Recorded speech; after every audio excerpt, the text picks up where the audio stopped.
আসসালামু আলাইকুম। আশা করি আল্লাহ তাআলা অশেষ রহমতে সকলে ভালো আছেন। আজকে যে বিষয়ে আমরা আলোচনা করব সেটা প্যানিক অ্যাটাক। প্যানিক অ্যাটাকটা কি?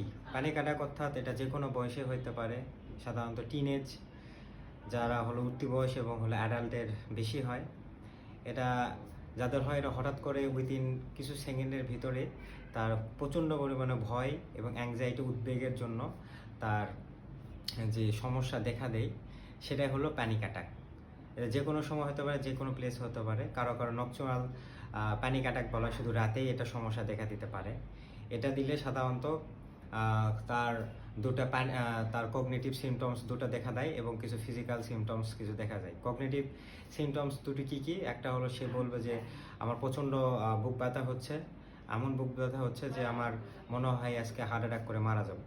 আর আরেকটা কি হইতে পারে, সে নিজেকে কন্ট্রোল করতে পারবে না, অনেকে সেন্সলেস হয়ে যায়, মাথা ঘুরে পড়ে যায়, অনেকে পাগলামি করে, বিভিন্ন কথা বলে। আর কিছু সিমটমস বলতে বুক ধরপড় ধরপড় করে, বুক ব্যথা করবে, তার চোকিং অর্থাৎ মনে হয় কেউ গলাতে সে কেউ টিপ টিপ মানে গলা ধরলে যেরকম হয়, মানে শ্বাসকষ্ট হবে। তার হলো বিভিন্ন শরীর গরম থাকবে, সোয়েটিং হবে বেশি, ঘামবে, বা অনেকে দেখা যায় সে শরীর ঠান্ডা হয়ে যাচ্ছে। এইসব সিমটম নিয়ে দেখা যায় যে এটা প্যানিক অ্যাটাকটা হয়ে থাকে। কী কারণে হইতে পারে? অন্য কোনো রোগের কারণে এটা প্যানিক অ্যাটাক হইতে পারে। যেমন হলো জিএডি, জেনারেলাইজড অ্যাংজাইটি ডিসঅর্ডারের জন্য হইতে পারে। কারো যদি ডিপ্রেশনে ভোগে সে কারণে হইতে পারে। এবং কিছু কিছু মেডিকেল কমপ্লিকেশনের জন্য রিজনের জন্য তার কিন্তু এই প্যানিক অ্যাটাক হইতে পারে। যেমন হলো কারো অ্যাজমা যদি থাকে, সিওপিডি যদি থাকে, এবং কারো যদি সুপ্রাভেন্ট্রিকুলার টাকিকার্ডিয়া থাকে ইসিজিতে, হাইপার কারো যদি থাইরয়েড হরমোন যদি বেশি থাকে, হাইপার থাইরয়েডিজম যদি থাকে, এই কারণে তার কিন্তু এই প্যানিক অ্যাটাকটা হইতে পারে। এবং কারো যদি মাসে 4 বার যদি প্যানিক অ্যাটাক হয় তাহলে বুঝতে হবে সে প্যানিক ডিসঅর্ডার নিয়ে ভুগতেছে।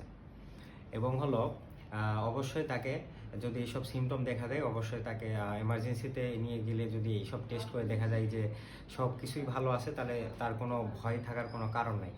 এবং সে অবশ্যই একটা চিরকুট, একটা সাদা কাগজে সবসময় নিজের কাছে রেখে দিবে, যেন কোনো প্যানিক অ্যাটাক হলে সে পড়তে পারে।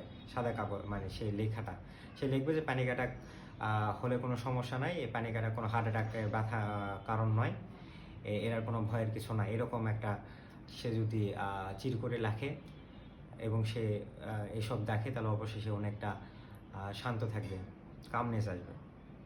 এবং কারো যদি প্যানিক অ্যাটাক হয়েও থাকে এবং পাস্ট হিস্ট্রি যদি তার কোনো মেডিকেল কমপ্লিকেশান না থাকে, মেডিকেলের কোনো সমস্যা নাই, শুধু প্যানিক অ্যাটাক হচ্ছে, তাহলে তৎক্ষণাৎভাবে তাকে কী করতে হবে? অবশ্যই তাকে 4-7-8 ব্রিথিং এক্সারসাইজ অর্থাৎ শ্বাসের ব্যায়াম করতে হবে। এতে করে তার হার্ট রেটটা কমবে এবং সে মানে উত্তেজিত থাকে, একটু আস্তে কামনেস থাকবে। এবং এতে করে আরেকটা খুবই ইফেক্টিভ, সে যদি কোনো সাইকিয়াট্রিক বা হলো সাইকোলজির কাছে যদি কনসালটেন্সি নেয়, অর্থাৎ সিবিটি থেরাপি বলা হয়, কগনিটিভ বিহেভিয়ার থেরাপি, অর্থাৎ কী সমস্যা আছে তার সেটা থেরাপির মাধ্যমে যদি কথা বলার মাধ্যমে কোনো মনোবিজ্ঞানী কোনো ডাক্তার দেখে সে যদি ভালো করতে পারে। এবং প্যানিক অ্যাটাক অনেক কারণেই হইতে পারে, সেটা বললাম। সেটা কারণ যদি না থাকে, সে অনুসারে আমাদের এটা ট্রিটমেন্ট করতে হবে। তো আশা করি ভালো থাকবেন, সুস্থ থাকবেন। আসসালামু আলাইকুম।